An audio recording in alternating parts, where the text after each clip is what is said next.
There are many histories of HIV/AIDS, countless stories of loss, of activism, of rage and resilience, of scientific triumph after years of futility and suffering. There are lessons about essential role of investment in science, and all too many about equity, justice, discrimination, and stigma that we have yet to learn. The scene in our interactive audio performance is set on a bus and involves two young ladies whose parents have been living with HIV in Africa, while their daughters are living and working in the United Kingdom. One of the ladies was infected with HIV through mother-to-child transmission, and her parents were diagnosed in the 80s during the epidemic's peak. The parents of the other girl were diagnosed 10 years ago, her father having obtained contaminated blood through transfusion. The ladies are exchanging their life experiences about coming to the UK as migrants and the impact of living with HIV on their lives. Welcome to the Africa Advocacy Foundation's World AIDS Days interactive audio performance. I am your presenter and session moderator, Oumai Obanda. Hi, I'm Aisha Morgan. And I'm Anna Bienkema, and we've developed a play for World AIDS Day.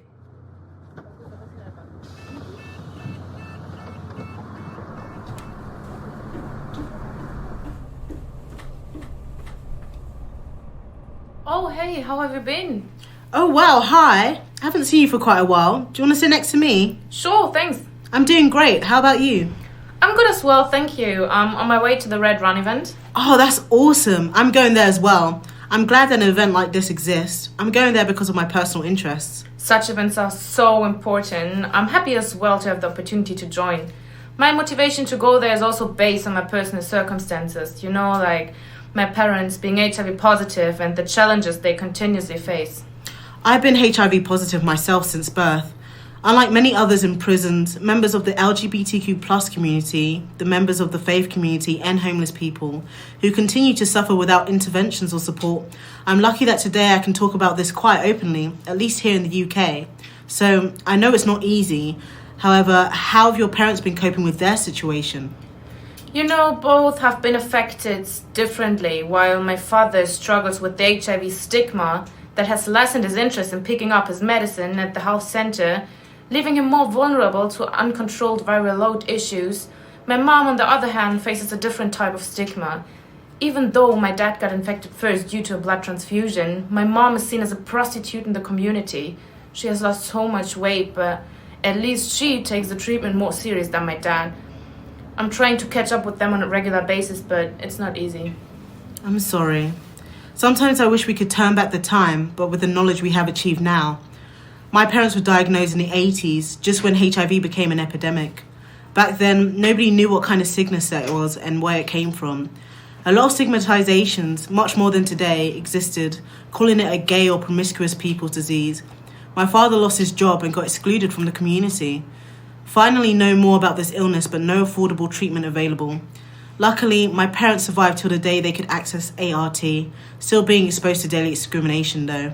When I was born, we didn't talk about HIV, as my parents were still traumatized by the way HIV-Epidemic was described and how people were stigmatized.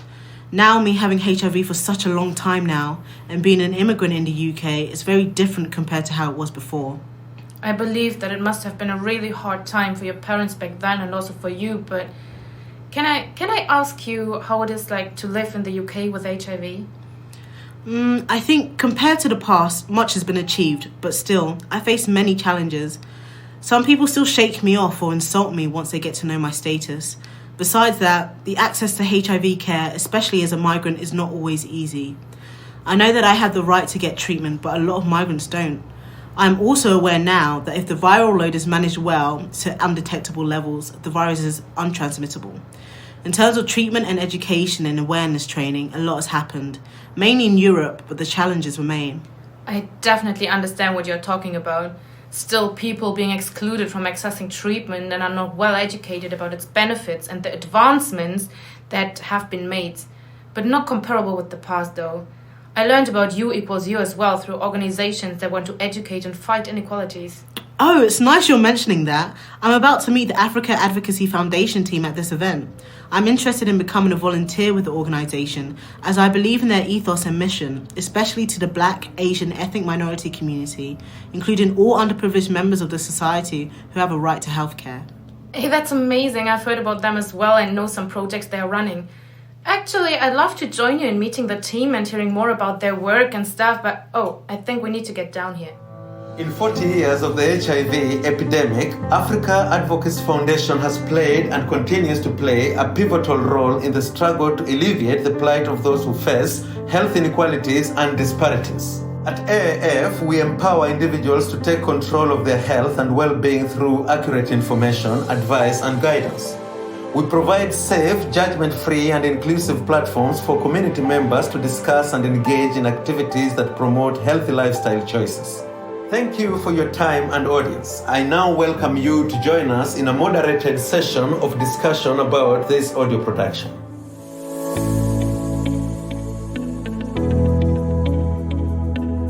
You're listening to your number one station,